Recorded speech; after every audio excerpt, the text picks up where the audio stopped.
powered by Riverside FM. Hello, welcome to Marci Talks Money and Life. I am Money Marci. I am so pleased to welcome Christine Dykeman. Christine is a compassionate futurist speaking on employee experience. She is a keynote speaker, panelist and moderator, an HR project manager and advisor, a workshop facilitator, and the CEO and founder of Lighthouse Engagement Advisors. Christine has multiple degrees and certifications in HR, project management, and a master's in managerial technology. She has sat on both sides of the table for hiring and employment, so brings an informed and diverse perspective of the process. At Lighthouse Engagement Advisors, she works in many different ways to help organizations create the workplace that help them communicate, engage, and work together towards success. Welcome, Christine. Thank you very much. I appreciate it. Happy to be here. I am so thrilled to have you here. I love talking to HR people because so many people are trying to find jobs, are trying to figure out how to get the most out of their job, how to have their career be everything they want it to be. And HR is this huge resource that people aren't always aware of what is available to them, as well as sitting on both sides of the table. You've hired people, you've gone for interviews yourself. So you are a wealth of knowledge, and I can't wait to pick your brain. Okay, pick away. I am so saddened to hear anyone that's in job search because it is such a tough road. No matter if it's your first time or your 10th time and you're 20 years old or you're 40 or 60, it doesn't even matter how old or any of that information. It's a really hard road. It is. So let's start by digging into it. Career change, or whether it's a change or even starting, imposter syndrome, how these relate to moving forward and finding your career. The word imposter syndrome, or the two words of imposter syndrome, they make people feel inadequate, or they feel inadequate and they need to put a name on it, and that's what they come up with.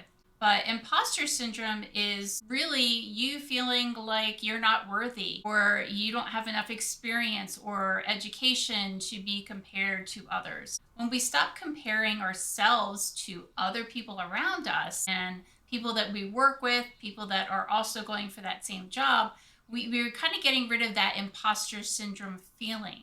You have to give yourself credit for everything that you have done. There is nobody like you that is applying for the job. I don't care if they have the same degree or the same experience and worked at the same places. Everybody is unique and they have different ideas and different values that mold and make them. So stop with the imposter syndrome, because you are you and you need to stand tall and be confident when you apply. That's what truly makes the difference in who gets a job and who doesn't. I think the next step from that would be going into portfolio careers, which is, well, it's a term that means a lot of different things nowadays, because portfolio careers are the things where you bring a portfolio of your work, but it's also that other part. So what can you share with us? The term portfolio careers has morphed and changed over time. I think that for many of us who are not in that creative field, so to speak, never use that word portfolio careers. And it was reserved for those types of industries where we have contractor and gig worker and freelancer. Those are all portfolio careerists. So when you look at all the things that you have done, that is your portfolio career. I was talking with somebody the other evening, and they have brought up a great point. When you were in school, whether it was going for a certificate or going to high school or going to college, did you work a part-time job? Did you work any kind of job while you were going to school? Well, most of us did. A vast majority did. But it was probably not in your chosen profession. Well, guess what? You could have a portfolio career because maybe you were a waitress and that was all the skills, customer service, communication skills, project management skills, even though maybe you were an art history major. It has nothing to do with all of those things, but that helped mold you and make you who you are. And then what you're bringing to the table, because you have a different understanding of what is needed in that profession because of the background skills that you've developed over time. So that's just one example. A lot of times we have started our jobs, stopped our jobs, we've been laid off, we've been fired, we've gone through all different kinds of things. We had the pandemic, and maybe we've taken a part-time job. Maybe we've worked from home. Maybe we did DoorDash just to make ends meet. All of the skills that are required of all those different part-time positions or gigs help make you who you are. And that's why when you apply for a job, what you bring to the table is unique, no matter what your background and actual job experience is. So how did people determine how much of that to put on their resume? Or do they put the skills but not necessarily, okay, I worked at this hamburger place and I drove this whatever, and they want to put the skills that they've learned, but you don't necessarily want to list the 17 part-time jobs that you had. Absolutely. And you're not going to list the 17 part-time jobs that you've had, but you have those skills. And that's a place where you can expand on that information during an interview. And it could be, well, I've worked in, and believe me, I know how tough that is because I've pretty much been in every industry you can imagine, I think, except for engineering and something else. But healthcare and food service, and I've delivered newspapers for a living. I've done all of these things. You kind of know what needs to be done and how to maneuver yourself to get that job done quickly so that you can move on with other aspects of what is required of you, your life, another job, whatever it happens to be. So all of those skills that you've developed are something that you would list on a resume, especially if it's relevant to that position. During an interview, you might want to not only speak about those skills, but expand on other skills that you have developed through the course of time that would help you in the chosen job that you're really trying to go for. Okay, so there is a place for the skills you've learned outside of having to list. That's good. That's useful. Absolutely. We are becoming a skills-based society as opposed to a degree society. So you're going to see that move, that change over time. And it may not be immediate. They've been talking about it for a while. But there is definitely an increase in companies that are looking at the skills you possess as opposed to the degree you've obtained. Are you teachable? Can I teach you those skills? As far as upskilling or reskilling in this fast-paced change that all of society is going through right now. There are a lot of universities or even just YouTube videos that will teach you about things, but you're not going to necessarily walk out with a certification of some kind. So is there a place to list those as well? Hey, I learned about this through this program, but it was not a certificate. You know what? It depends on how long your resume is right now before you consider filling it with information that might be first, second, third types of prioritization when you're looking at a resume. So you might want to leave some of those things for a conversation so that the person can better understand you. When we read an email, we don't hear a tone of voice. We don't see any emotions or reactions. It's the same thing on a resume. When you start listing skills that you've developed and that you've enhanced in courses you've taken, it doesn't come across the same way as having a conversation and relaying that information to someone that is listening, whether it's a phone interview or a Zoom interview or a face-to-face interview. You're able to really express how much that meant to you and how much you learned so that you can move forward and use that information to better the company. So a resume is kind of like an invitation, and the hope is it gets you in to have that bigger conversation where you can share yourself more. Yes, a resume will never get you a job, period. If anyone thinks that a resume will get them a job, they are wrong. It is to get you a conversation. So it is your marketing material in order to sell somebody on picking up the phone to invite you in for a conversation. Okay. Can you think of some green flags when interviewing that someone might look for to see how the company feels about them, or see how the interest or the energy is around the company? Are there things you can see when you're interviewing that might help you determine the fit? I think that when you take a look at their response and their reaction to what you're saying, are they shaking their head and nodding in agreement? Are they asking you a follow-up question? Tell me more about that. Or that sounds really interesting. I would love to learn more about that. That kind of thing, that is definitely a green flag, because they're leaning in. They're showing their interest by asking a follow-up question. When you don't necessarily get that type of response from what you're saying, then you kind of know that you need to change it up a little bit to elicit that kind of reaction that's going to help you to move forward. Let's switch a little bit into what HR can do for you. You're an employee at a company. What are the kinds of things that you should be reaching out to HR and aware of? Usually day one is filled with onboarding and getting to know what the company is all about, and the handbook, and where you're going to be working, your workstation, and that kind of thing. By the end of the week, I would definitely reach out to HR again, because they may not have the power in every situation, but they do have the knowledge of who has the power.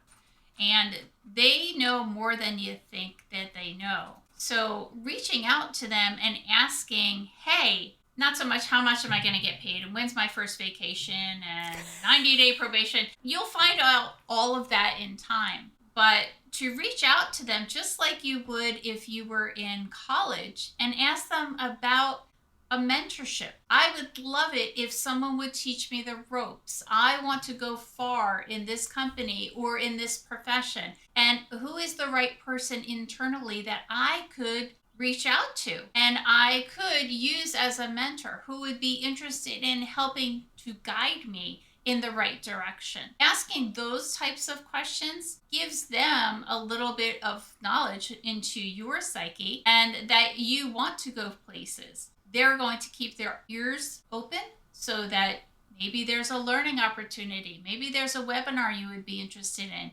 Maybe there is a group that's meeting that might be a good fit for you.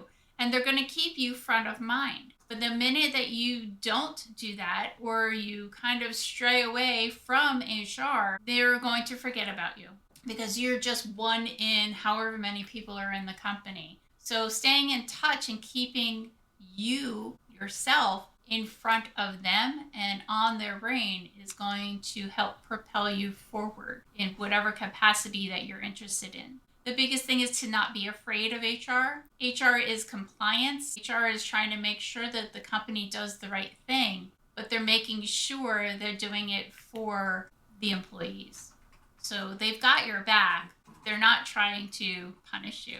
They're trying to enable you and get what you need so that you can move forward and the company can move forward at the same time. Okay, and so we hit the employee and the HR. So let's go to the employer, because employers want to find employees that they can train and keep a long time. The payoff in an employee isn't in that first year. It's in the years after that, when this is a contributing member of society that doesn't need a whole lot of active supervision and maintenance, because they know their job, they know what they're doing. How can you make your company an employer of choice? How can you make your company someone that the top employees are going to want to get to and stay at? I think that the first thing for trying to be that employer of choice is to listen. Listen to the employees to see what they want, what they're interested in. Are they interested in different benefits, better benefits? Do they want pet health care? Do they want family health care, better health care, dental health care? Do they want a 401k? Are they interested in a match? There's all kinds of things that could be of interest, but knowing the culture of the employees helps to go a long way so that you can narrow things down. As HR, you don't want to just throw out a benefit because it's free and maybe one person out of 200 is going to take advantage of it. You want to try and narrow things down and get the most out of it.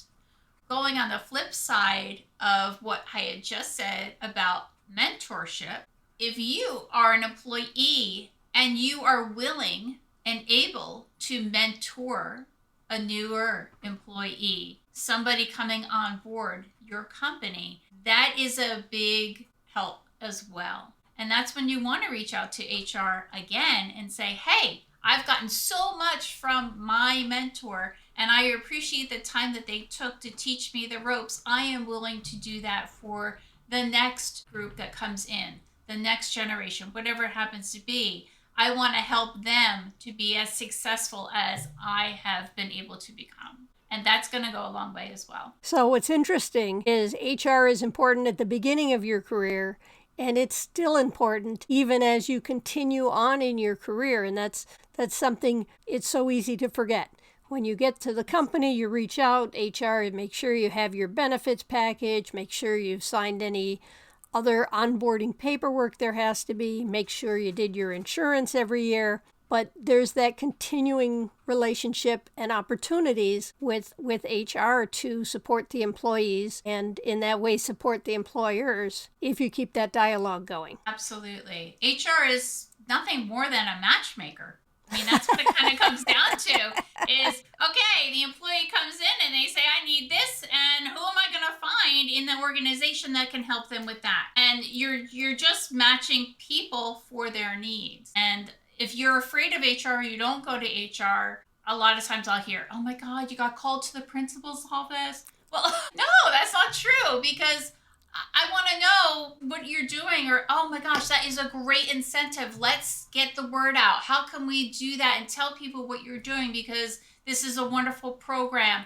And they're not thinking along those lines. They're thinking about their job day to day, what it entails. And they took on this smaller project. How can we tell everybody about this project to get it more advertised and popular and people interested so that you have more attendance, whatever it happens to be? If we all look at those things in that way, HR is just another puzzle piece. You know, it's funny the way you said calling to the principal's office, because I was a controller at a nonprofit, a fairly good-sized nonprofit, but we didn't have a dedicated HR department. So a lot of the compliance issues and paperwork things ended up on my desk. And I would call people into my office and they would come in. They're like, oh my God, I'm going to get fired. I didn't fire them. That wasn't my job. I wasn't supervising them. I wasn't whatever. And no matter how many times I said, this is what I do, I'm involved with XYZ, I would call someone in because we were missing a signature, we needed an answer, we needed a whatever, and they would come in with, And it's so funny that you say that. It's the same thing. It's like, I don't fire people. I'm there to make sure everything is legal on both sides. But that's it. It's, do we have a signature? Do we have compliance going forward so that if we do get audited, everything is in a row. All our ducks are in a row. It's got nothing to do with firing you or even disciplining anybody, because that's not our job. Our job is, again, that matchmaker job. Right. And that was just where my position kind of touched on HR, and it was humorous and silly and sad and whatever else, because I certainly didn't want people to be scared to come to me when I just needed a signature. And then they would avoid me and evade me. I just need this freaking signature, and you're taking forever for me to track it down and get this signature. I go around my building in circles looking for that one signature, and people duck into corners and, oh my God, HR is coming. Oh, wow. And people will be, ooh, what'd you do? It's not that. It's not about that. I will help you out till the cows come home, people. You just got to tell me what you need, and I'll hook you up. Yes. HR, we're here to hook you up. I don't know if that's the right... Maybe that'll be my new, Let's talk about your new endeavor with Lighthouse Engagement Advisors. Tell me what you're doing. I am continuing my own portfolio career. I've always been on the job seeker side. I've always advocated for job seekers in every way I possibly can. And I've noticed there's kind of a stopping point. So I've kind of flipped the table a little bit where I'm still advocating for job seekers, but I'm advocating to those that are in position of authority in a company, whether it is management, senior management, C-suite, whatever it happens to be, to help them understand, educate, change their minds about how they're thinking about not only portfolio careers, skills-based hiring, and how they can be successful moving forward, especially with all the changes that keep getting thrown at them. So focusing on that and using the Lighthouse method, which is what I'm working on right now, will help them to clarify what that foundation is and how to be able to move forward to help them see the light on the top of a lighthouse. The light comes to you so that you can go out and do what you need to do. So that's the whole purpose. You're speaking at organizations. Yes.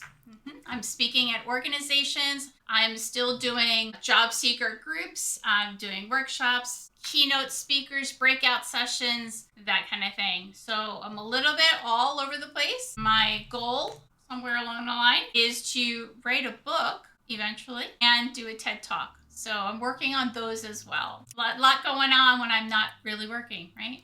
So I'm working and then I'm doing my part-time job, my evening job, my other job. What do you want to call it? Right, but you're also, they can hire you to come and speak to their executives and to Absolutely. and to consult with their HR department. And Lighthouse is a huge opportunity. It's far-reaching with a lot of opportunities for companies to meet with you and have an outside perspective, an outside educated perspective, come in and help them look at the way they are presenting HR, the way they are working with their employees. Employees and personnel are typically the most expensive resource that a company has.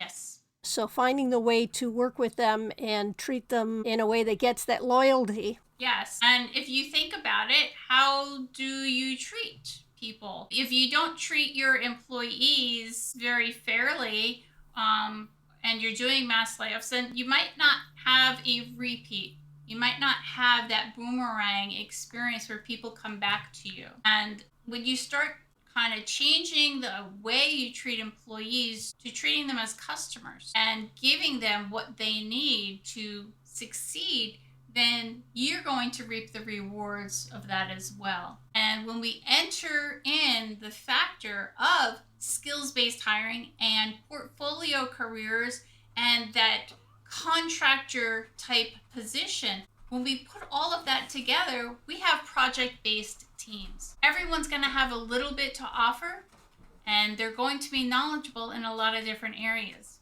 We're going to change the way that employment is looked at. I think that is awesome because everybody wants to find that job where they can be there long term. The employer certainly wants the employees to be there long term, even if they transition, whether it's upward or across, and everyone wins when you have these longer jobs. Exactly that. When you tell somebody, I'm working on this project right now, but I'm interested in something, if you just keep that to yourself, then how are they going to read your mind? They're not going to read your mind. They're not going to know.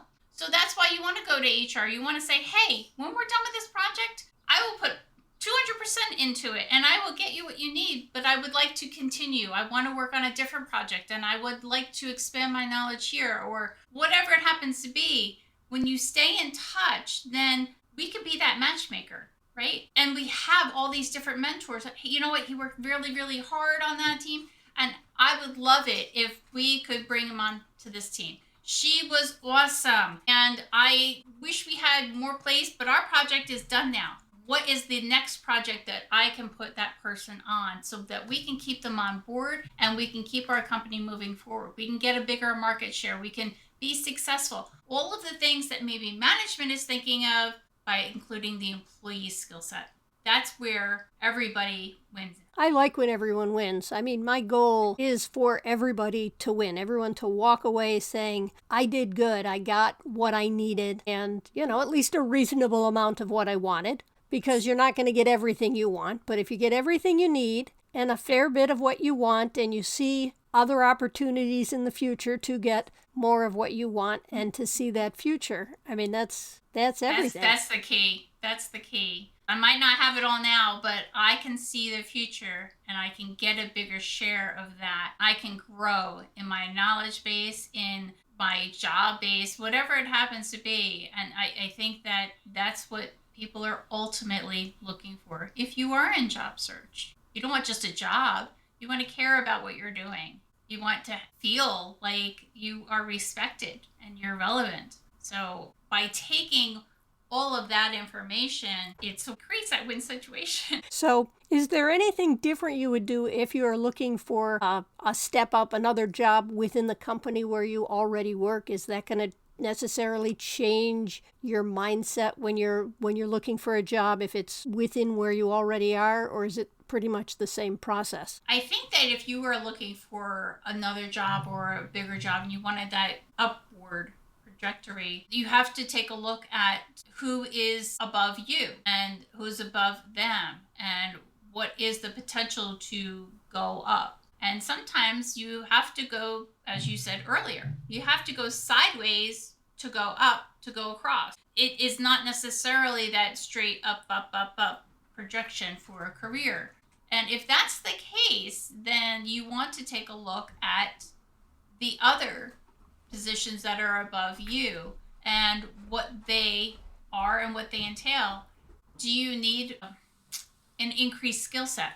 Do you need to learn? Do you need to, again, mentor, have those conversations with the person that is hiring for that so that you can be ready, willing, and able when it is time for that promotion of sorts? Do you, again, makes things so much easier, find someone to replace you? So you need to have the solution before you move forward, because most management is going to be very excited that you want to move. And if you're capable, awesome. But they might be afraid to lose you. And so sometimes it's good to also look ahead, but look behind you too. Who can come up and take your position as well? And if you have an answer, then it's going to be a lot harder for senior management or a decision maker to argue that. That's a good point. I wouldn't have thought about that. If you're moving up, that you got to make sure you replace yourself, especially if you're valuable in your position, because they might not want to lose someone who brings value to the current position, and that would be sad to lose that upper trajectory because of your value. Yeah. Yes. Sometimes you become too valuable and they don't want to lose you. So you're like kind of, where's that happy medium, right?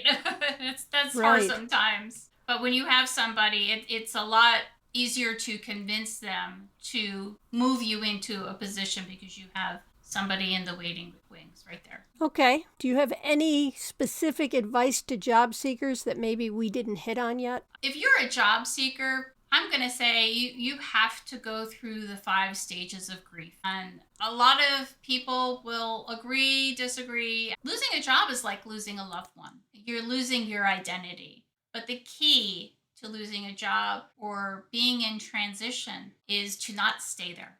Get out, get a job search buddy, start networking, continue networking with people in the industry you would like to go into, or people that are in job search period and know what it's like. Don't rely on the people that are closest to you. They might not understand as much what you're going through for this particular thing. But most importantly, don't give up. It's okay to take a day to sulk. You get up on the wrong side of the bed. But the next day, you better get up and start all over again and keep that positive attitude. You'll land. What about for the people that are new, so they haven't lost a job, maybe they just graduated, and the jobs they're looking for all want experience? How do they bridge that gap? Wow. Well, portfolio careers. I would highly recommend that you learn and keep upskilling yourself. There's a lot of free resources that you can do that, especially if you've just gotten done paying for an education or a certification and you're like, okay, I'm knee deep in student loans and I can't afford it. You can learn a lot for free. The most important thing that I think I've seen is LinkedIn is wonderful because not only do you have courses on LinkedIn, but people share wonderful stories, articles, data sets, everything on that platform. And that's a wonderful place for you to expand your mind and your knowledge. And just like the internet, it's a rabbit hole. You can go on and on, but at least you have a starting place. The groups, they're really great for mentorship and having that one-on-one and making the connection, whether it is a 15-minute Zoom, just to kind of see where they're at and how they can help you have your questions lined up and keep on learning, because that's where you need to be. And go for a walk, go outside, get some fresh air every now and then. I like that one. I like that one. Okay, I want to remind everyone out there, I'm going to put the link to Lighthouse Engagement Advisors into the show notes. If you are an employer, if you work with an employer that you think might be interested or willing to consider, they should definitely check out and see if the resources that Christine offers at Lighthouse Engagement Advisors is right for your company. I know you're New Jersey based, so that most of your information is specific to New Jersey, but there's a lot of USA-wide stuff as well. Yes. So that doesn't limit you to people just in New Jersey, companies just in New Jersey. And you could use a Lighthouse even if you're in, I don't know, landlocked state, South Dakota. You still need a lighthouse. Okay, fair enough. There's a lot of great lighthouses out there. Well, thank you, Christine. I'm so glad that you were able to come and talk with me. Listeners, I'm so glad that you checked us out, and I appreciate you coming by to stop and listen. This is Money Marci. Thank you for coming by Marci Talks Money and Life. You got this. See ya.